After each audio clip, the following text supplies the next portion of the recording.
नमस्कार, मैं हूं निखिल और आप देख रहे हैं दिल ऑन टॉप। और ये कार्यक्रम है दुनियादारी का खास सेगमेंट मास्टर क्लास।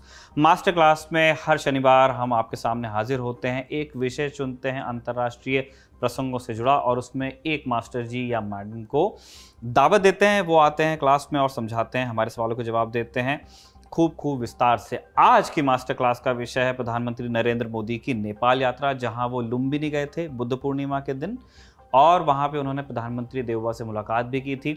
बहुत छोटी यात्रा थी, बहुत छोटी मुलाकात थी दोनों नेताओं के बीच, लेकिन इसकी चर्चा खूब हुई थी। क्यों, समझेंगे वरिष्ठ पत्रकार युवराज घिमरे से। बहुत बहुत स्वागत है सर आपका। सर, पहला सवाल हमारा प्रधानमंत्री मोदी की यात्रा का जो मौका चुना गया उसी को लेकर के है। वो बुद्ध पूर्णिमा के दिन गए और नेपाल में भी लुम्बिनी गए। इस चीज़ को लेकर के काफ़ी जिज्ञासा है लोगों में कि इस दिन का और इस स्थान का चुनाव क्यों किया गया, वो प्रतीक कौन से थे जिनको देखते हुए इस यात्रा को चार्ट किया गया और दोनों नेताओं की मुलाकात वहाँ पर सुनिश्चित की गई। नेपाल में किस तरह से देखा जा रहा है? क्या इसी तरह का इंटरेस्ट वहाँ भी दिखाया जा रहा है कि बुद्ध पूर्णिमा के दिन मोदी जी वहाँ क्यों आए लुम्बिनी? क्या चाइनीज इंटरेस्ट की वजह से ये हो रहा है जो लुम्बिनी के रीजन में दिखाया है चीन ने? इस विजिट नहीं, ये इंडिया का किसी भी प्रधानमंत्री का पहला विजिट है लुम्बिनी में। उत्तर प्रदेश का बॉर्डर से 10 किलोमीटर दूर है। और ऐसे मोदी जी अपने 7 साल के कार्यकाल में ये 5वां उनका नेपाल विजिट था। लुम्बिनी में पहला था और इसका पृष्ठभूमि बहुत इंटरेस्टिंग है। इसलिए कोई पहले ये बुद्ध पूर्णिमा के दिन वहां गए कुशीनगर से, जो बुद्ध की निर्वाण स्थल है, और वहां से नेपाल गए। एक तरह से इसको एक कल्चरल विजिट का, शुद्ध रूप से कल्चरल विजिट का रूप देने की कोशिश की गई बाहर से, लेकिन ऐसा था नहीं, क्योंकि जो 6 घंटा की यात्रा था कुशीनगर से लुम्बिनी में लैंड करना और वापस आने तक का 6 घंटा के बीच में इतना फास्ट स्पीड में बहुत सारे बायलैटरल एग्रीमेंट हो गए, जिसमें एक 695 मेगावाट के हाइड्रो प्रोजेक्ट पर वो सहमति, इंडिया का जो सप्लायर्स कंपनी है ये डेवलप करेगा, उसके डिस्ट्रीब्यूशन का, परचेज का। उसी में नेपाल के प्रधानमंत्री शेरबहादुर देउबा ने भारतीय प्रधानमंत्री से कहा कि आप दूसरा जो हाइड्रो प्रोजेक्ट है बहुत साल से रुका हुआ है, पहले ऑस्ट्रेलिया का किसी कंपनी ने लिया था, फिर छोड़ दिया, फिर चाइना की कंपनी ने लिया था, छोड़ दिया, आप डेवलप कीजिए। ये एक उन्होंने इनवाइट किया है, लेकिन अब पता चल रहा है कि वो इनविटेशन, फॉर्मल इनविटेशन के 4 दिन पहले ही NHPC यानी कि national hydro power corporation of India ने अप्रोच की इसको डेवलप करने के लिए। इसलिए इनफॉर्मल लेवल में लगता है बात हो रही थी लास्ट मंथ जब प्राइम मिनिस्टर वहां गए थे, लेकिन इस फास्ट स्पीड में एग्रीमेंट। और दूसरा एक सिग्निफिकेंट चीज ये भी हुआ कि लुम्बिनी यूनिवर्सिटी जो 10 साल पुराना है, जहाँ 1000 के करीब स्टूडेंट्स है बुद्धिज्म स्टडी कर रहे हैं, चाइना के से भी स्टूडेंट्स है वहां पर इंडिया ने एक Ambedkar chair, doctor BR Ambedkar chair स्थापना करने का फैसला किया है। लुम्बिनी के जगह में बुद्धिज्म का प्रैक्टिशनर, इंडिया के बड़ा नेता, कॉन्स्टिट्यूशन मेकर, उनका चेयर होना सिग्निफिकेंट है, लेकिन इससे पॉलिटिकल इम्प्लीकेशन भी होगा। वहाँ बुद्धिज्म जो बड़ा कॉन्स्टिट्यूंसी है, दलित कॉन्स्टिट्यूंसी है, इसलिए एक पॉलिटिकल, एक वो बायलैटरल बिजनेस ट्रिप, उसमें साझेदारी, डेवलपमेंट में साझेदारी के साथ साथ ये जरूर है जो आपने बोला था, चाइना नेपाल में प्रेजेंट है, बहुत बड़ा स्केल में प्रेजेंट है, बहुत बड़ा स्केल में उसका इन्वेस्टमेंट बढ़ रहा है।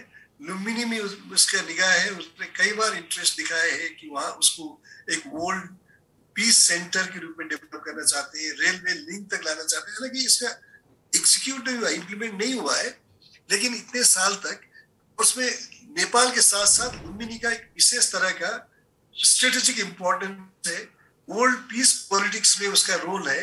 मुझे लगता है कि इंडिया ने उस रेस में अभी काफी लेट से इंडिया भी उसमें प्रवेश कर गया है। सर, हम ये देख रहे हैं कि प्राइम मिनिस्टर नरेंद्र मोदी की ये 5वीं नेपाल यात्रा थी, उनके इस टेन्योर की पहली नेपाल यात्रा थी, और आपने जैसा पॉइंट आउट कराया वो लुम्बिनी तो कोई भी शायद प्राइम मिनिस्टर पहली बार पहुंचे हैं, इंडियन प्राइम मिनिस्टर।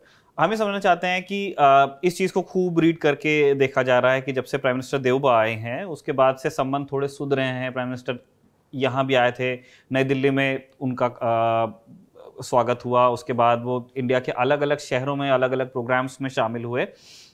तो एक बोनोमी की बात हो रही है अब दोनों देशों और दोनों लीडर्स के बीच में कि थोड़ा जो बैड ब्लड बन गया था वो अब कम हो रहा है। क्या इसे इस तरह से कहना ठीक होगा कि नेपाल में सत्ता परिवर्तन के बाद में दोनों देशों के बीच में संबंध सुधरे हैं? जी बिल्कुल, नेपाल और इंडिया के बीच की मतलब रिलेशन एक यूनिक बोला जाता है, यूनिक इस सेंस में कि उसमें कई बार ऐसा भी हुआ है कि बैड ब्लड जैसे आपने बोला बहुत ही रिलेशन में टकराव और डाउनस्लाइड दिखने के बाद भी दोनों तरफ से बाद में उसको रिट्रीव किया किसी तरह। और देवबा का जो ये टेन्योर है 1 साल पूरा होने जा रहा है जुलाई में, इस बार उनका जो 5th टाइम प्राइम मिनिस्टरशिप है। उससे पहले केपी ओली जब प्राइम मिनिस्टर थे और मोदी जी उधर प्राइम मिनिस्टर थे, दो कंट्री के बीच में दो इश्यूज में बहुत ही मतलब इस रिलेशंस में बहुत बड़ा एक तरह का दरार दिखता था। वो पहला कॉन्स्टिट्यूशन मेकिंग टाइम में 2015 सितंबर में जब इंडिया ने उस कॉन्स्टिट्यूशन प्रोमulgation को एक डेट तय था सितंबर 20, 2015, उसको पीछे मतलब उसको पोस्टपोन करने के लिए, और मधेश के पॉलिटिकल पार्टीज थे उन्होंने जो इश्यूज रेज किया था उसको एड्रेस करने के लिए ये दबाव दिया जी। और नेपाल के पॉलिटिकल एक्टर्स जो नेपाल के पॉलिटिकल चेंज में इंडिया के साथ बहुत ही क्लोजली कोऑर्डिनेट कर रहे थे 2005-6, उन्हीं पॉलिटिकल पार्टीज ने उसको अस्वीकार कर दिया इंडियन प्रपोजल को, और कॉन्स्टिट्यूशन इन्होंने प्रोमulgate किया। उसके बाद जो आर्थिक नाकाबंदी हुआ, नेपाल का डिपेंडेंस इंडिया पर है इंटरनेशनल ट्रेड और बहुत सारे इंपोर्ट में 70% बोला जाता है, तो उसमें यह बहुत बड़ा क्राइसिस हुआ और ये भी इंडिया ने रिफ्यूज किया नेपाल के कॉन्स्टिट्यूशन को वेलकम करने के लिए। तो इसके कारण एक मिसअंडरस्टैंडिंग काफी ज्यादा हो गया। ओली तब तक प्राइम मिनिस्टर, नेपाल के जो आंतरिक पॉलिटिक्स का एक निर्णय था उसमें था कि कॉन्स्टिट्यूशन प्रोमulgate होने के बाद सुशील कोइराला जो नेपाली कांग्रेस के लीडर थे वो हट जाएंगे और उसमें ओली बनेंगे। तो ओली के आते हालांकि ब्लॉकेट तो शुरू हुआ सुशील कोइराला के टाइम में, लेकिन ओली ने उसको चैलेंज किया और उन्होंने एक वैकल्पिक अरेंजमेंट किया चाइना के साथ कि जो ट्रेड एंड ट्रांजिट एग्रीमेंट है उसमें चाइना के साथ किया, एक alternative trade and transit route बनाया, जो इंडिया के अंदर में भी इंडिया की इस पॉलिसी का विरोध हुआ कांग्रेस ने पार्लियामेंट में काफी। तो एक ये था। दूसरा बॉर्डर को लेकर लिम्पिया दुरान और कालापानी उसको लेकर जो दोनों कंट्री ने क्लेम किया, उसके बाद भी इनके संबंध में काफी विषम एक्सट्रीम खाल का टकराव हुआ। तो उसके कॉन्टेक्स्ट में, उसकी पृष्ठभूमि में देवबा आने के बाद अभी, लेकिन हालांकि ये इश्यू सॉर्ट आउट नहीं हुआ है, बॉर्डर इश्यूज एग्जिस्टिंग मैकेनिज्म इसको देखेंगे, ऐसा सहमति अंडरस्टैंडिंग बना है शायद दोनों कंट्री के बीच में। लेकिन ये कि इतना एक्सट्रीम जो विचलन आया था, टकराव आया था दो मुल्क के संबंध में देवबा के आने के बाद, वो नहीं है। लेकिन अब इलेक्शंस होने वाला है दिसंबर में, नेपाल के फेडरल इलेक्शन है, कौन पार्टी सत्ता में आएगा, ये इश्यूज जीवित है। और जब संबंध नॉर्मल होते हैं उस समय इसको संबोधन करने की कोशिश अगर की जाती है तो शायद वो थोड़ा पॉजिटिव डिविडेंड ला सकता है। सर, इसी जवाब के एक और पक्ष पर मैं चाहता हूं आप थोड़ा प्रकाश जरूर डालें। अब हमने इससे पहले जब कहा कि भारत और नेपाल के बीच में तनाव, तो वो एसेंशियली दो गवर्नमेंट्स के बीच में तनाव की बात है, क्योंकि पीपल टू पीपल कॉन्टैक्ट तो मतलब उस पर एक अलग से मास्टर क्लास करनी पड़ेगी कि कितना गहरा है।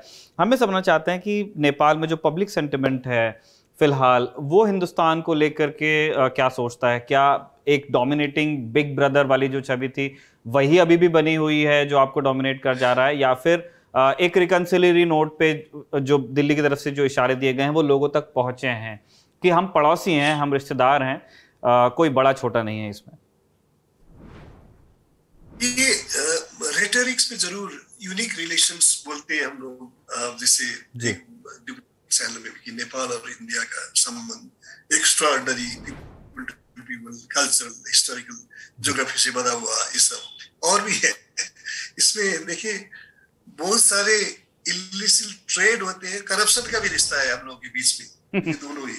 लेकिन ये जरूर है कि जो रीजनल अफेयर है, south Asia regional affair, global affair, उसमें उसका डायनामिक्स थोड़ा अलग होता है। खास करके 2005-2006 में जो नेपाल में पॉलिटिकल चेंजेस हुए, रेडिकल पॉलिटिकल चेंज, मोनार्की से रिपब्लिक, यूनिटरी से फेडरल, हिंदू नेपाल से सेक्युलर नेपाल बना, उसमें समझो ये आम अवधारणा या नेपाल में ये है कि इसमें नेपाली लोगों ने फ्रीली अपना अभिमत जाहिर नहीं की, उन्होंने उस प्रोसेस में पार्टिसिपेट नहीं किया, कॉन्स्टिट्यूशन मेकिंग प्रोसेस में भी पार्टिसिपेट नहीं किया, क्योंकि कॉन्स्टिट्यूशन का जो 300 से ज्यादा आर्टिकल्स है उसमें कभी भी एक भी प्रोविजन पर डिबेट नहीं हुआ, हाउस में एक भी अमेंडमेंट मूव नहीं हुआ। ये विदेशी INGO इन लोगों ने बनाया, नेपाली जनता का उसमें रोल नहीं रहा। हालांकि ये इशू नहीं बना क्योंकि नेपाल, इंडिया लगाए यूरोपियन यूनियन, अमेरिकन जो वेस्टर्न कंट्रीज या डेमोक्रेटिक कंट्रीज थे, इन्होंने अपना एक अलायंस कर रखा था। उसके तहत इन्होंने जो नेपाल में प्रोसेसलेसनेस हुआ उसको इंडोर्स किया, उस पर चुप रहे, लेकिन उसका रिजल्ट अभी आ रहा है। लेकिन इंडिया में यह कि इंडिया ने नेपाल के इंटरनल अफेयर में इंटरफेयर किया, ये ऐसा ये है। और ये कोई ये नहीं कि उस समय के जो आर्किटेक्ट थे उन्होंने खुद बोला है कि हम लोगों ने नेपाल के 8 पॉलिटिकल पार्टीज को मोनार्की के अगेंस्ट में हमने लाया। ये प्रणब मुखर्जी से लेकर श्याम सरन तक और रणजीत रे जो नेपाल में राजदूत रहे, उन लोगों ने भी लिखा है। इसलिए अब लेकिन चेंज के बाद भी नेपाल के जो पॉलिटिकल पार्टीज थे उन्होंने अच्छी तरह गवर्न नहीं किया, करप्शन बढ़ गए, और ये इंडिया के साथ का भी रिलेशन में उस तरह का दरार पैदा हुआ। चीन, जब नेपाल में मोनार्की का एग्जिट हुआ और एक बड़ा कॉन्स्टिट्यूशनल पॉलिटिकल वैक्यूम बना, तो चीन जी इस तरह का सशंकित हुआ कि भारत के साथ, भारत का इंटरेस्ट नेपाल में समझ में आता है, लेकिन यूरोपियन यूनियन और अमेरिका का प्रेजेंस एक्सेप्टेड नहीं है। इसलिए उसके एक रिटेलिएटरी डिप्लोमेसी चाइना ने ऑफर किया। उसके तहत चाइना बिग स्केल में नेपाल में आया, उसका इन्वेस्टमेंट बढ़ा, महत्वपूर्ण हाइड्रो सेक्टर में बिल्कुल बड़ा स्केल में वो आ रहा है, ट्रेड एंड टूरिज्म, हॉस्पिटैलिटी में आ रहा है, वो एनर्जी सेक्टर में आ रहा है जी। और पोस्ट अर्थक्वेक रिकंस्ट्रक्शन। इसलिए चाइना एक मेजर कॉम्पिटिटर है और यहाँ पर उसके कारण कॉन्फ्लिक्ट भी बनता जा रहा है। जो वर्ल्ड के पावर्स और चाइना का कॉन्फ्लिक्ट के कारण नेपाल में ये हुआ है कि हमारे हाथ में कितना है, ये क्या बिग ब्रदर्स प्ले करेंगे नेपाल में डेमोक्रेसी के नाम में, डेवलपमेंट के नाम में, या नेपालियों के हाथ में पॉलिटिक्स रहना चाहिए, ये डिबेट की विषय है। इसलिए इसमें भारत भी आलोचित होता है, चाइना भी आलोचित हो रहा है, क्योंकि चाइना ने जिस तरह कम्युनिस्ट पार्टी के साथ एक फ्रैटर्नल रिलेशन डेवलप किया, अब बीजेपी और नेपाली कांग्रेस के बीच में वो रिलेशन डेवलप हो रहा है।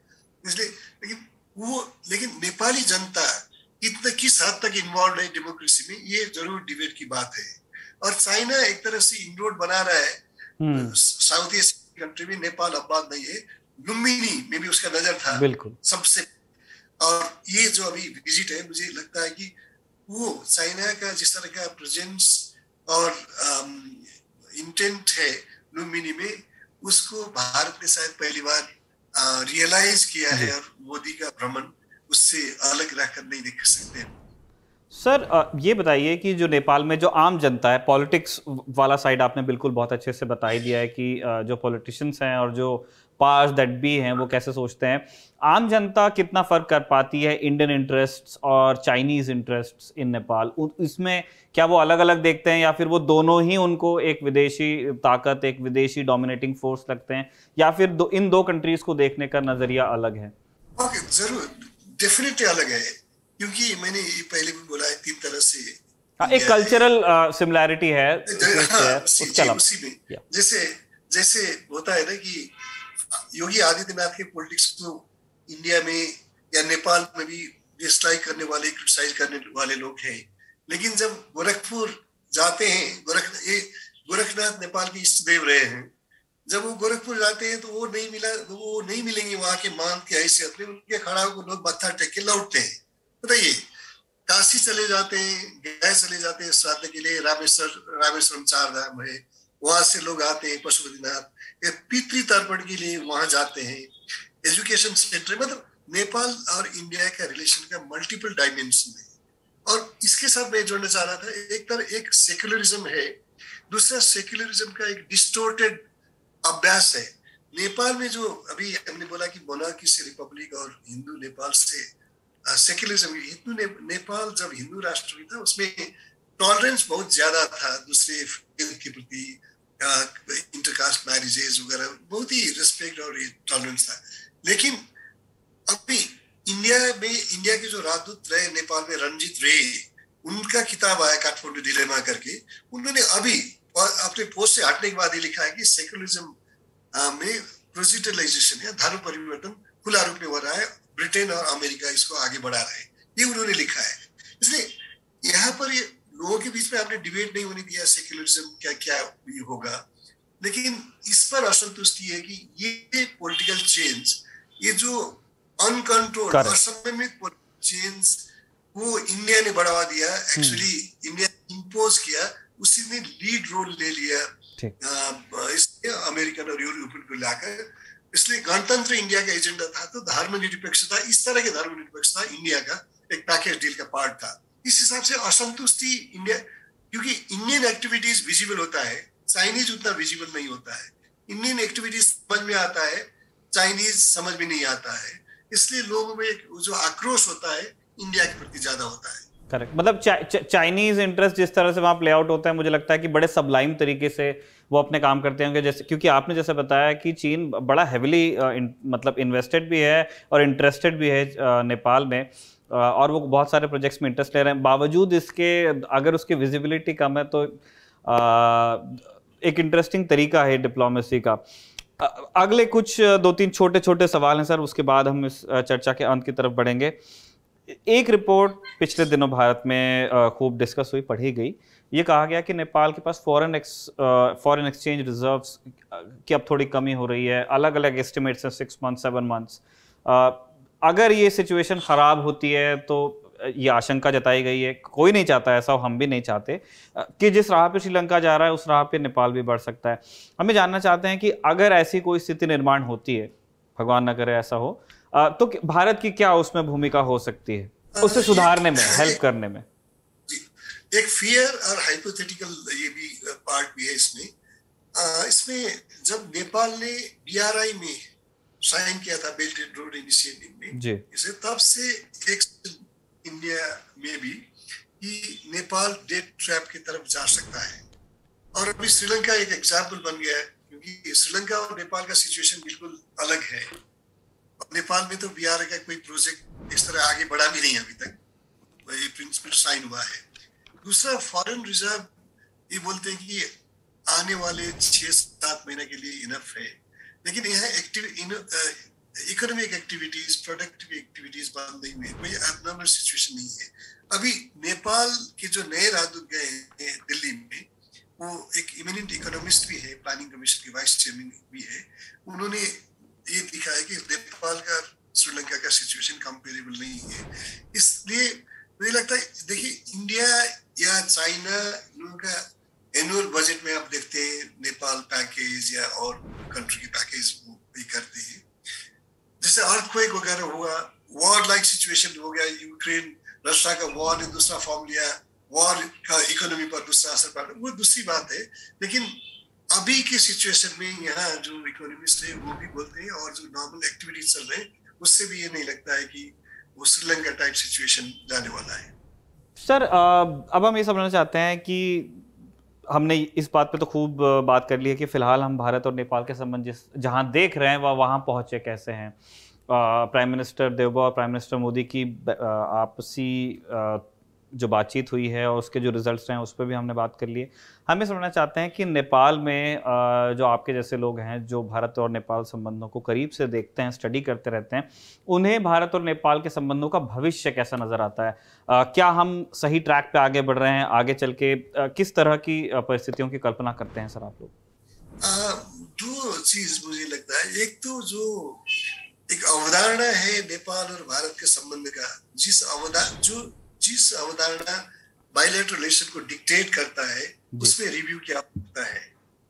इंडिया ये सोचता है कि Nepal hostile anti Indian forces का सेंटर है। ये मतलब बॉर्डर जुड़ी हुए के कारण, सर्विलेंस पोर होने के कारण या इंटरनेशनल जो और कंट्री से कनेक्शन के कारण हो सकता है, उसकी संभावना है। लेकिन नेपाल होस्टाइल कंट्री नहीं है और जो भी एंटी इंडियन एक्टिविटीज, ग्रुप्स या फोर्सेज यहाँ मिले हैं, नेपाल ने कोऑपरेट किया है, इंडिया ने कोऑपरेट किया है, इसी तरह एंटी नेपाल। हालांकि इंडिया पर यह चार्ज है कि जिस तरह श्रीलंकन एलटीटी को इंडिया ने अर्ली 80s में ट्रेन किया और बाद में कोलैबोरेट किया, नेपाली माओवाद के साथ भी इंडिया ने रेजिम चेंज करने के लिए कोलैबोरेट किया। उस टेररिस्ट उसको, उस फोर्सेस के साथ जिसको उसने खुद टेररिस्ट बोला था। ये फर्क डिबेट की बात है क्योंकि इंडिया जिस फोर्सेस को अपना इंटरनल सिक्योरिटी में बहुत बड़ा थ्रेट मानती है, उसी के साथ नेपाल में रेजिम चेंज के लिए कोलैबोरेट किया। ये इसमें बहुत एवरेशन से मेरा अंडरस्टैंडिंग है कि इंडिया के भी इस्टेब्लिशमेंट के अंदर में काफी डिवीजन था इस चीज को लेकर। ये नहीं होना चाहिए, माओवाद के साथ नहीं मिलना चाहिए। दूसरा नेपाल में है, नेपाल का परसेप्शन है कि इंडिया ऑलवेज एक बिग ब्रदर की तरह ये करता है, अपने को पेश करता है। लेकिन जब भी निगोशिएशन होता है, नेपाल अक्रॉस द टेबल अपनी सही बात और फोर्थ राइट तरीका से नहीं रखता है, बाद में क्रीम करता है कि हाँ। इसलिए मुझे लगता है कि एवरेशन और एटीट्यूड, इंडियन पॉलिसी से देखकर इंडियन एटीट्यूड में मैं प्रॉब्लम देखता हूँ। क्योंकि इंडिया का, अभी मैंने बोला, बड़े बड़े डिप्लोमेट हैं या सर्व करते हैं, जब सर्विस में होते हैं उस प्रॉब्लम को बाहर नहीं लाते हैं, लेकिन जब सर्विस से बाहर हटते हैं वो किताब वगैरह लिखे, ठीक उल्टा मैसेज। मैं अभी टाइम नहीं है, मैं काफी काउंट कर देता हूँ, कर सकता हूँ। इस तरह के एटीट्यूड है जो अगर वो अपने गवर्नमेंट को उस तरह ब्रीफ करते तो वो एवरेशन से विचलन नहीं आ नेपाल इंडिया रिलेशन में, जो बहुत ही क्रूशियल और सच में एक यूनिक टाइप ऑफ रिलेशन है वर्ल्ड में। बिल्कुल। चलते चलते हैं हम ये चाहते हैं सर कि हमारे जो दर्शक हैं उनके लिए आप कुछ रीडिंग्स सजेस्ट करें। अगर वो भारत और नेपाल के संबंधों को समझना चाहते हैं तो उन्हें क्या पढ़ना चाहिए या क्या देखना चाहिए? आप कोई किताब सजेस्ट कर सकते हैं, कोई ऐसे सजेस्ट कर सकते हैं या कोई फिल्म, कोई भी? अभी लेटेस्ट एक मैं किताब सजेस्ट करता हूँ जो रंजीत रे ने लिखा है, जो एड एडमिनिस्ट्रेटर थे, काठमांडू डिलेमा करके। बहुत ही अच्छी तरह, मतलब पॉलिसी इश्यूज में वो बुक डील नहीं करता है, लेकिन नेपाल भारत रिलेशन का जो निटी-ग्रिटीज, पॉलिसी डिसीजन, यहाँ क्या हुआ, इंडिया में किस तरह के डिफरेंसेस थे, किस तरह पॉलिसी परस्यू हुआ, वो बहुत अच्छी तरह वो इंसिडेंट्स पहली बार बाहर आए हैं।